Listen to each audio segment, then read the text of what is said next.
The article I'm critiquing is called Rethinking the Digital Divide: Findings from a Study of Marginalized Young People's Information Communication Technology Use.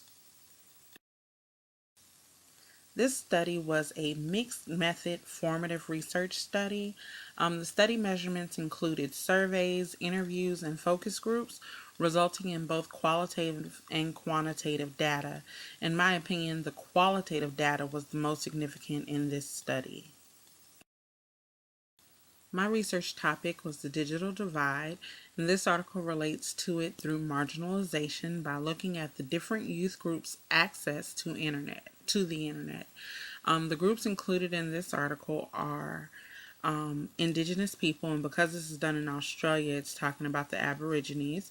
Culturally or linguistically diverse people, same-sex attracted or gender diverse people, socioeconomically disadvantaged peoples, and then those peoples with disabilities. The purpose of this study is to identify the youth, frequency, and type and amount of access marginalized young people have to information communication technologies in Australia. This research is supposed to support the expansion of online support services to marginalized youth by agencies that serve these youth. Qualitative and quantitative data was recovered from this research study. The qualitative data was that there were social networking preferences among these marginalized youth sects. The quantitative data was 92% of the participants did have access to the internet. 37.5% of those persons reported daily use of the internet, and 30.2% of the participants reported engagement of at least 3 times a week with the internet.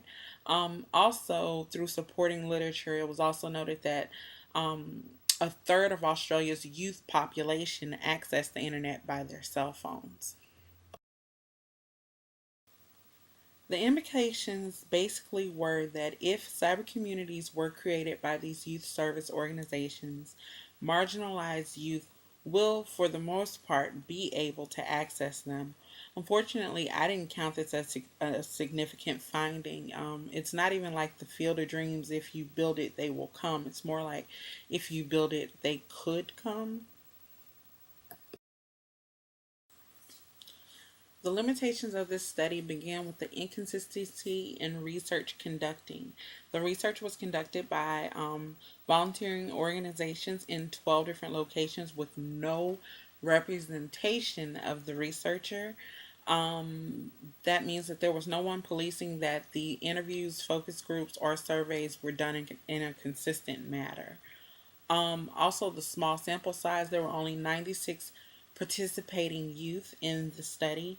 And then this study had some time and funding constraints. The study was done to spearhead an initiative to roll out a following project, and I believe that that directly affected some of the choices they made in collecting the data, which weakened the validity of the study.